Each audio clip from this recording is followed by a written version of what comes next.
Good morning, सत श्री अकाल, अल्लाह अकबर, ओम नमः शिवाय, हर हर महादेव। श्री कुंज बिहारी, श्री हरदास, श्री राधा राधा, जय श्री राम। प्यारे भक्तों, हम we are going to start the education of this qualifying course, environmental studies. This paper is of BA first year private 008. This is the code of the paper and we are going to start this qualifying course, environmental study. What is the environmental studies? If you don't know about the environmental studies, you must know about the environmental studies. My dear students or my dear boys and girls, my dear sisters and brothers, I am going to tell you about this. This is the exam which is going to be held on 21st March 2025. This is going to be held 21st March, qualifying course environmental studies. You can see exam date 21st March 2025, Friday. Website ccsuniversity.ac.in. Subject qualifying course and it is environmental studies. We are going to discuss this subject, environmental studies. We are going to study this subject. Yes guys, we are going to discuss this topic. And what is this? That this exam is going to be held on 21 मार्च 2025। ये जो paper होने जा रहा है वो 21 मार्च को होने जा रहा है 2025 में। एनवायरमेंटल स्टडीज़ ये टॉपिक का नाम है। वातावरण, ये वातावरण हमारा जितना भी आसपास का हम देख रहे हैं प्रकृति है, उसका अध्ययन हम करने जा रहे हैं। अपने एनवायरमेंट का, अपने वातावरण का, अपने प्रकृति का, एनवायरमेंट का, वातावरण का अध्ययन करने जा रहे हैं। A008 में we are going to study this A008। This is the code of the paper. इस ए मीन्स BA का ये 008 क्वालिफाइंग कोर्स है पास करने के लिए। ये सभी को पास करना है, BA BSc वाले सभी बच्चों को। 2 से 5 की सेकेंड शिफ्ट में ये पेपर होगा। ठीक है, आइए प्यारे बच्चों इसे डिस्कस करते हैं। जिन जिन बच्चों ने ये फॉर्म फिल किया है 2025 में BA फर्स्ट ईयर, उनको मैं पढ़ाने जा रहा हूँ इंग्लिश लैंग्वेज में एनवायरमेंटल स्टडीज़। जिन्होंने नहीं भी पढ़ा है, जो नहीं भी जानते हैं, वो भी इसका अध्ययन कर सकते हैं। अपनी भारत की प्रकृति के बारे में गहन अध्ययन करेंगे तो आपको ये UPSC, IAS, PCS, UGC net वगैरह, DM, SDM, इन पोस्ट तक SP, SSP, DSP पुलिस में या फिर अपनी जो है DM वगैरह पद पर पहुंचाने के लिए सक्षम है ये जो स्टडी आप करने जा रहे हैं। आइए हम इसको पढ़ने जा रहे हैं। तो हमने जैसा कि अभी पीछे डिस्कस किया कि 21 मार्च को पेपर होने जा रहा है क्वालिफाइंग मार्क्स का, environmental studies 008, the multidisciplinary unit 1। This is the syllabus. We are going to discuss about the syllabus. First of all, what is the syllabus you are going to study?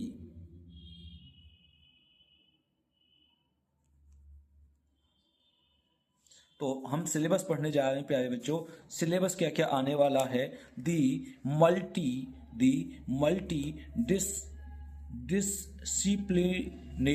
Multidisciplinary nature of environmental studies. Multi मतलब बहु अनुशासनिक, बहुत सारे। Discipline means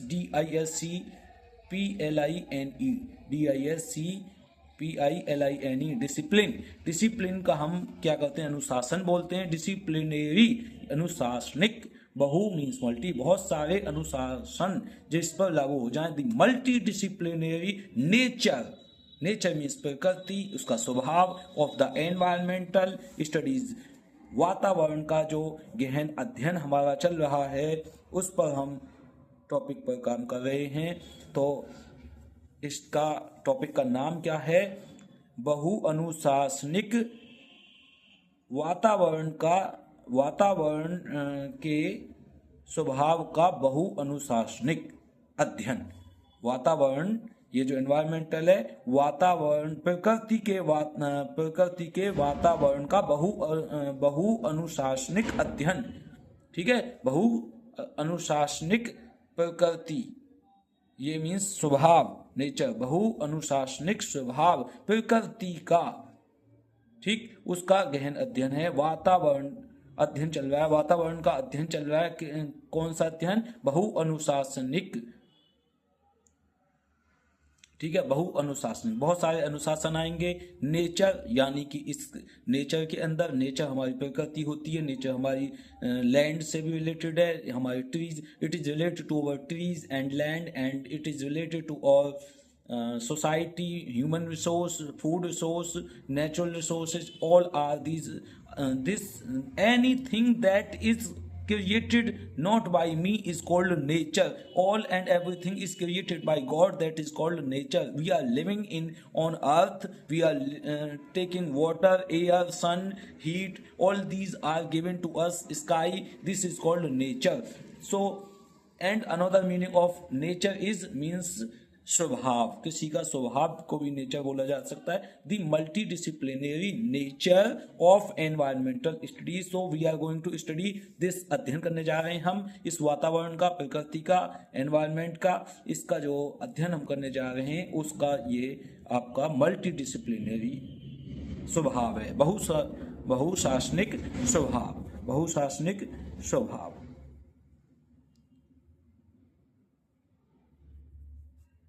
ठीक, environmental, प्रकृति का अध्ययन, प्रकृति का बहुशासनिक स्वभाव, प्रकृति का बहुशासनिक स्वभाव का अध्ययन, प्रकृति के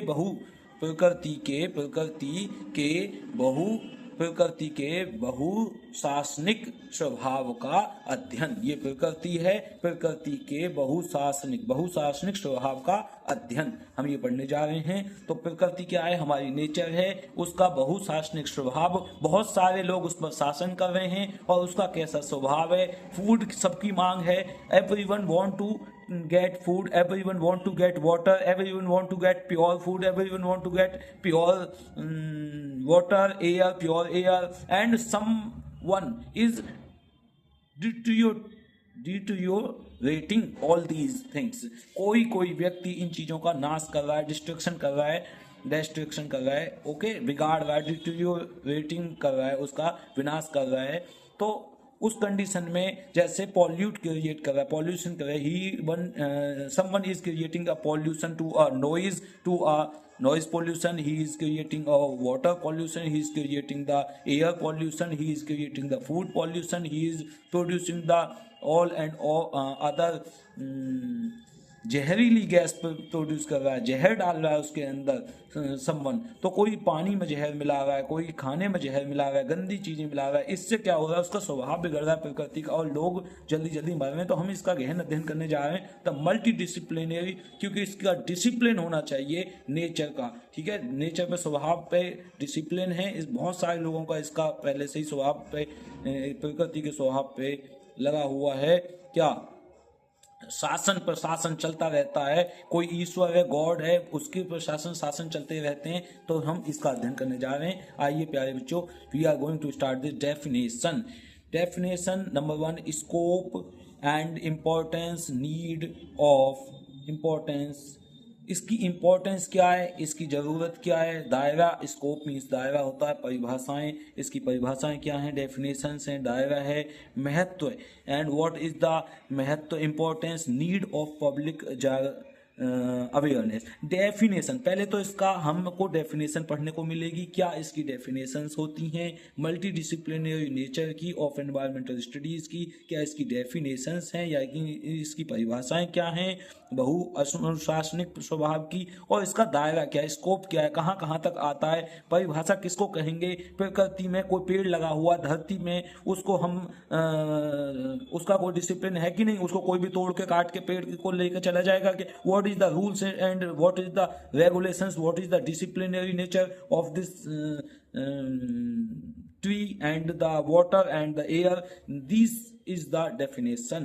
We will define what are coming in this nature and what disciplines are to be regulated by the people or by the God. Okay, so definitions. Scope means what area is coming to this means दायरा किसका किसमें है, पानी का दायरा क्या है, हवा का, पानी का, पृथ्वी का, पेड़ों का, पौधों का, जीव जंतुओं का, इन सब का स्कोप हम पढ़ेंगे। एंड इम्पोर्टेंट इनका फायदा क्या है, महत्वता क्या है, need of public awareness and what is the need of public awareness, और लोगों की जागरूकता इस पे क्यों नहीं है, होना क्यों चाहिए, why it is important, so important, it is the most important topic of the world that we should be aware about the importance of this nature. We are living in this our after us many people will be born, many living being will be born, and they will have to live on this earth. So why we should deteriorating all these things? Okay, so we should be aware about don't waste water, don't waste air, don't misuse the air, water and all natural resources. These is our resources, these our resources, okay, given by these are the God gifted resources given to us by God, okay, ईश्वर अल्लाह तेरा ही नाम, तो Ram Krishna and Shiv सब ने ही, ईश्वर ने हमको provide किया है, भगवान ने, नेचर, प्रकृति, तो हम इसको बिगाड़े ना, नाश ना करें, इसकी बहुत ही ज्यादा महत्वता है, इसको बनाए रखें, इसकी हमें जागरूकता है लोगों में फैलाने की, बचाने की, अपने देश को, अपनी प्रकृति को, अपनी दुनिया को, आगे आने वाले बच्चों के लिए, पीढ़ी के लिए। Okay, so unit second, what will we study in this unit second, nature resources, what is the nature resources, प्रकृति का क्या क्या रिसोर्सेज है, धन क्या क्या है इसके पास में, और आगे क्या है, रिसोर्सेज का मीनिंग संसाधन भी होता है, नेचर रिसोर्सेज प्राकृतिक संसाधन, प्राकृतिक संसाधन, प्रकृति का क्या क्या हमारे पास संसाधन दे रखे हैं प्रकृति ने, नेचर रिसोर्सेज, जैसे मेरे पास में एक मोबाइल है, मेरे पास स्टैंड है, एक नोटबुक है, एक पेन है, ये मेरी टेबल है, ये मेरे हैंड्स हैं, और मेरी आवाज है, मेरी जो है भोजन, पानी, सोच विचार, मेहनत और लाइट, इन सब के घर रहना, इन सब को मिला के ये नेचुरल रिसोर्सेज हैं, तब मैं आपको अपनी बात पहुंचा पा रहा हूं। Then I am telling you about this nature and about the uses of this nature. So these are the natural resources, nature resources, renewable and non-renewable. Some are renewable resources and some are non-renewable resources. Those persons who do not about the renewable, I am going to tell you that can be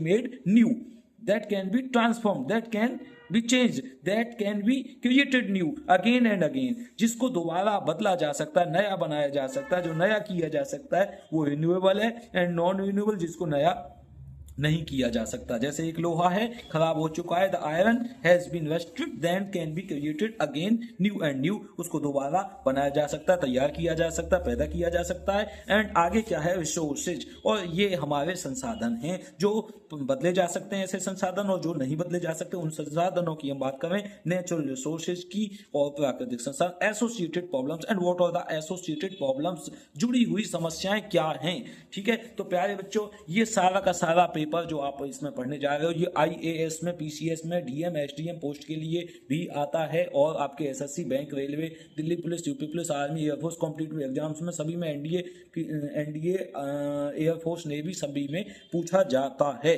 तो प्यारे बच्चों, सभी UGC net वगैरह, CTET वगैरह सभी government exam की preparation करने वाले बच्चे और जो नहीं करने वाले हैं वो भी इस चीज को जाने, पढ़ें, समझे। ये आपकी जरूरत ही नहीं है, ये आपकी माँ है, प्रकृति आपकी माँ है, वो this is the nature, this is the mother nature, motherland, and you must know, and this syllabus will come in IAS, PCS, DM, all competitive exams. Okay, competitive exam means government exams. Those persons who are preparing and those who are not preparing, they must know about this, all the natural resources. And what are the resources? So guys, we are going to study the associated problems. Associated का मतलब होती है जुड़ी हुई, जो इससे जुड़ी हुई समस्या है। ओके प्यारे बच्चों, जुड़ी हुई प्रॉब्लम्स में समस्याएं,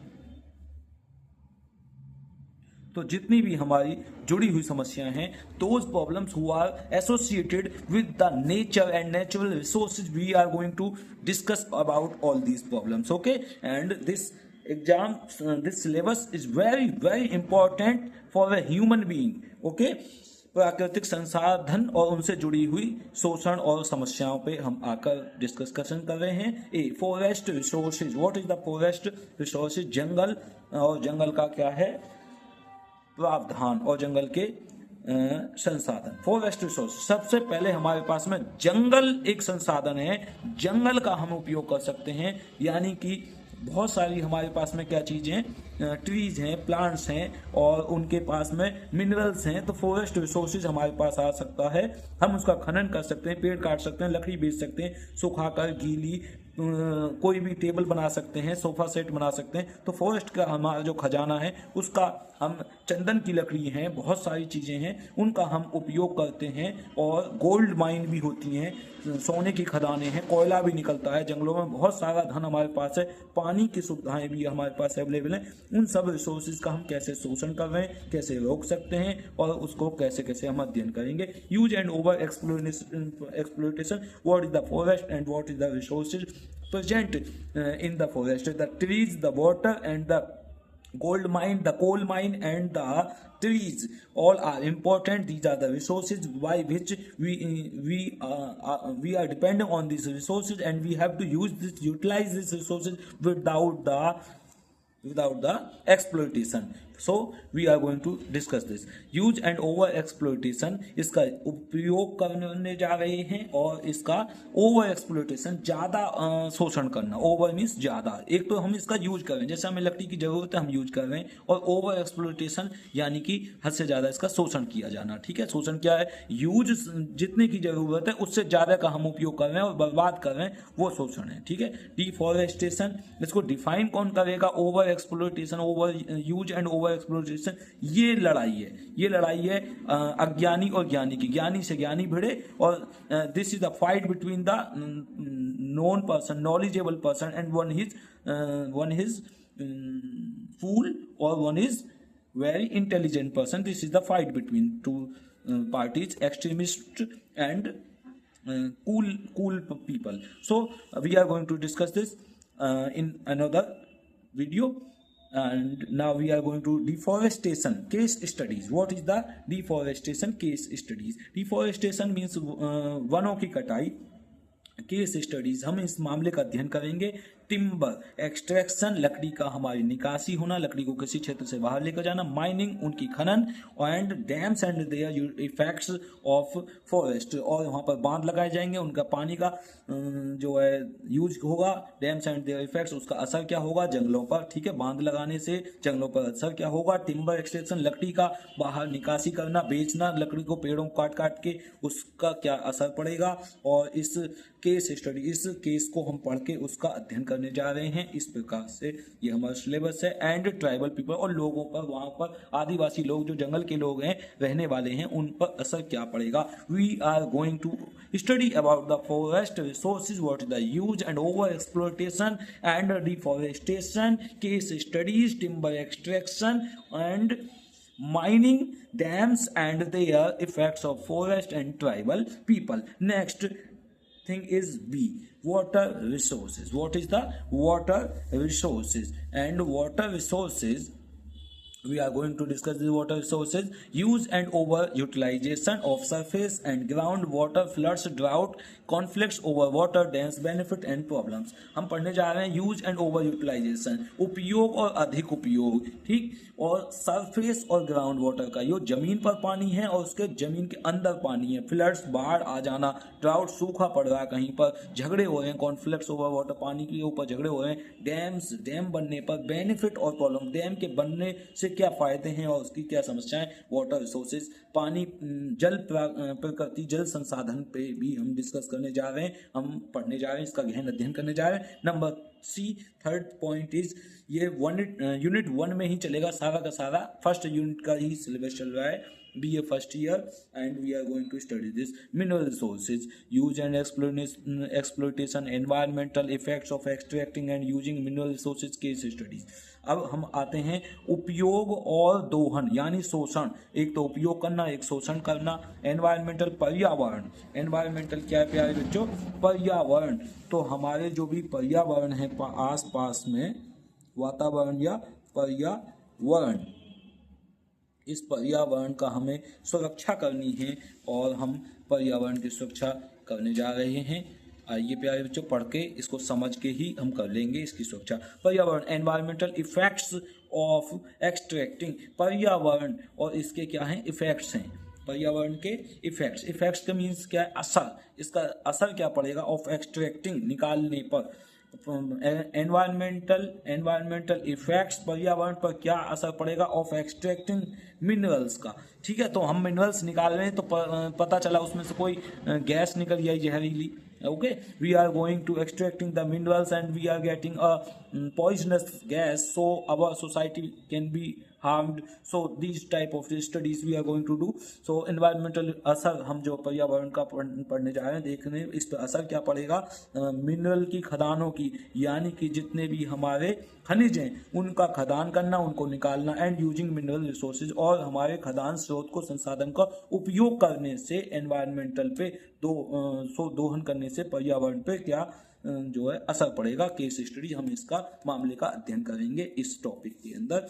The food resources, world food problems, changes caused by effects of modern agriculture, fertilizers, pesticide problem, water logging, salinity, case study. Okay, food resources। सबसे पहले विश्व का खाद्य समस्याएं, विश्व के अंदर खाने की जो समस्या आ रही हैं, क्यों खाने की समस्याएं आ रही हैं, किसी में खाने में कोई मिलावट है, आलू शुद्ध नहीं है, दूध शुद्ध नहीं है, प्लास्टिक मिलाया जा रहा है, चावल मिलाया जा रहा है और उनके अंदर सिंथेटिक बनाए जा रहे हैं, मैन मेड। ठीक, तो क्या समस्या है, चेंजेस कॉज्ड बाई इफेक्ट्स, खाद की समस्याएं, और एग्रीकल्चर, भूमि से जुड़ी हुई, खेती से, कृषि से जुड़ी हुई संसाधन, हमारे जितने भी रिसोर्सेज हैं, विश्व खाद्य समस्याएं, विश्व की खाद्य समस्याओं में। एंड ओवर ग्रेजिंग, ज़्यादा चराई कर देना, यानी कि घास को काट लेना या पेड़ों को काट लेना, ज़्यादा से ज़्यादा जमीन को रूखा बना देना। ठीक है, ओवर ग्रेजिंग, ज़्यादा से ज़्यादा या बार बार करना, उसको थोड़ी भी वेस्ट नहीं करने देना जमीन को, ओवर ग्रेजिंग उसमें कहलाता है। Effects of modern agriculture, what is the असर क्या पड़ जाता है आज की मॉडर्न, क्या मतलब है नई पीढ़ी और नई कृषि जो चल रही है, पहले बैल से होती थी, अभी ट्रैक्टर से हो रही है, इसका क्या असर पड़ेगा। फर्टिलाइजर, पेस्टिसाइड, ये हमारा खाद होगा, कीटनाशक होगा। ठीक है, तो ये हमारी जो खाद है और कीटनाशक, पेस्टिसाइड, जो हम खाद का उपयोग कर रहे हैं, पेस्टिसाइड, कीटनाशक का उपयोग कर रहे हैं, प्रॉब्लम्स। खाद के उपयोग करने से क्या प्रॉब्लम आएंगी, जो हम सिंथेटिक खाद यूज करते हैं उससे क्या प्रॉब्लम हो जाती हैं। गाय के गोबर यूज करने से हमको प्रॉब्लम नहीं होती हैं। अलग से जो हम कोई भी केमिकल्स बना के डालते हैं और उससे ज़मीन खराब हो जाती है। पेस्टिसाइड, कीटनाशक होते हैं, कुछ का उपयोग किया जाना चाहिए, कुछ का नहीं, जहरीले होते हैं। तो इन सब चीज़ों के बारे में पढ़ाई करेंगे। प्रॉब्लम्स, उनकी क्या क्या समस्याएं हैं, जैसे ज़्यादा कोई सल्फर डाल देता है, if someone is going to use the iodine in our field or in our land, so it can be unfertile, it can become unfertile। ये हमारी कम उपयोगी हो जाएगी, या फिर उसकी जो भी उपयोगिता है उसका नाश हो जाएगा अगर हम नमक और सल्फर मिला के खेती को कर रहे हैं तो। ठीक है, उपजाऊ भूमि अनफर्टाइल हो जाएगी। ठीक है, प्रॉब्लम्स, वाटर लॉगिंग, पानी का भर जाना, ठीक, सैलिनिटी, खारापन आ जाना, केस स्टडी, इन सब का हम मामले का अध्ययन करने जा रहे हैं। तो प्यारे बच्चों, डेली आपको ऐसी वीडियोस और ऐसी चीज़ें आपको पढ़ने को मिलती रहेंगी। अब आप देखिए, पढ़िए, समझिए, बताइए what you are understanding, what the language you are choosing, please comment. If you are studying in English language, please comment. If you are preparing for government exams, please comment, and I will be motivated and I will create for you more and more videos. Okay, right now I am going to start preparation for yours, for yourself, for you, all the people. Please be prepared for your government exam and goal and aim, and you have to be selected, you will be selected, and be prepared. We have to prepare and we have to be selected. Okay guys, please तैयार रहो कृपया। और जो बच्चे तैयारी कर रहे हैं हिंदी लैंग्वेज में, वो कमेंट करके बताएं कि मैं हिंदी भाषा में तैयार कर रहा हूँ। वीडियो कैसी लग रही है, अच्छी लग रही है, लाइक शेयर सब्सक्राइब करते रहें और इसको आगे बहुत ही कीमती बच्चों के पास भेजते रहें इस सिलेबस को, जिससे वो पढ़कर अपनी सरकारी नौकरी प्राप्त कर सकें। आप भी प्राप्त कीजिए, आप अपने बच्चों को प्राप्त कराइए और अपने साथी दोस्त आस पड़ोस में भाई बहनों को सबको कराइए, सभी की सरकारी नौकरी लगेगी। और जिसकी नहीं भी लगेगी तो इस एजुकेशन को पढ़ने के बाद एटलीस्ट वो अपना कोई व्यवसाय शुरू कर सकता है, समझ सकता है, प्रकृति को समझ सकता है, प्रकृति से प्रेम कर सकता है, और जिसका लक्ष्य है उसको तो करना ही चाहिए। तो मैं उन बच्चों को टारगेट कर रहा हूँ जिनका ये लक्ष्य है सरकारी नौकरी, वो तैयारी कर रहे हैं, और जिनका लक्ष्य है वो तैयार कर रहे हैं, करते हैं, करेंगे, कराएंगे, दूसरों को आगे टीचर बन के दूसरों को पढ़ाएंगे। तो सब तैयार हो जाइए। वीडियो लाइक शेयर सब्सक्राइब करते रहिए। श्री कुंज बिहारी, श्री हरदास, ओम नमः शिवाय, हर हर महादेव, सीताराम। ठीक, अल्लाहू अकबर, सत श्री अकाल, जय जय श्री सीताराम।